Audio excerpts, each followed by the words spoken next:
ഒരു സാധാരണ വീട്ടമ്മയായിട്ട് ജീവിതം തുടങ്ങി ഇപ്പൊ ഒരു ടീച്ചറായിട്ട് നിൽക്കുന്നു അല്ലേ? അതെ. പേര്? ജ്യോതി ഗോവിന്ദ്. എവിടെയാണ് വർക്ക് ചെയ്യുന്നത്? ഞാൻ ഗവൺമെന്റ് LPS കൊടുമണ്ണ LP സ്കൂൾ ടീച്ചറായിട്ട് വർക്ക് ചെയ്യുന്നു. ഓക്കെ. PSC ഒന്ന് ട്രൈ ചെയ്ത് നോക്കാൻ എപ്പോൾ മുതലാണ് തോന്നി തുടങ്ങി? സത്യത്തിൽ അങ്ങനെ ഒരു ചിന്തയേ ഇല്ലായിരുന്നു.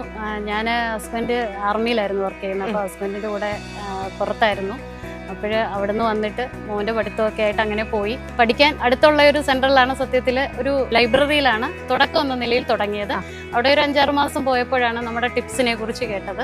അങ്ങനെ ഞാനും എൻ്റെ ഒരു സുഹൃത്തായ അശ്വതി എന്ന് പറഞ്ഞത്, ഇപ്പോൾ അവളും ഗവൺമെന്റ് LPS മീനം സ്കൂളിൽ വർക്ക് ചെയ്യുന്നു. അതെ, ഞങ്ങൾ രണ്ടുപേരും ഒരുമിച്ച് ടിപ്സിനെ കുറിച്ച് കേട്ടറിഞ്ഞ് ടിപ്സിലേക്ക് വന്നു.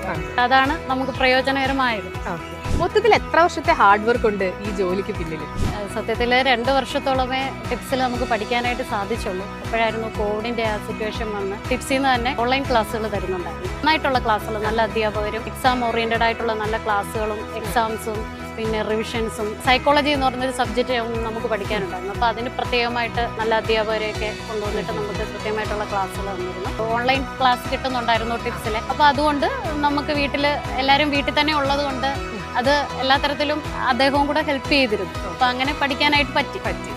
PSC പഠിക്കണം, ഗവൺമെന്റ് ജോലി നേടണം എന്നൊക്കെ ആഗ്രഹിക്കുന്ന ഒരുപാട് വീട്ടമ്മമാരുണ്ട്. പക്ഷെ സാഹചര്യം കൊണ്ട് പറ്റാതെ പോകുന്നവരുണ്ട്. അപ്പൊ അങ്ങനെയുള്ളവരോട് ടീച്ചർ എന്താ പറയാനുള്ളത്? പ്രായം PSC പഠിക്കുന്നതിനൊരു തടസ്സമേ അല്ല എന്നാണ് എൻ്റെ അനുഭവം.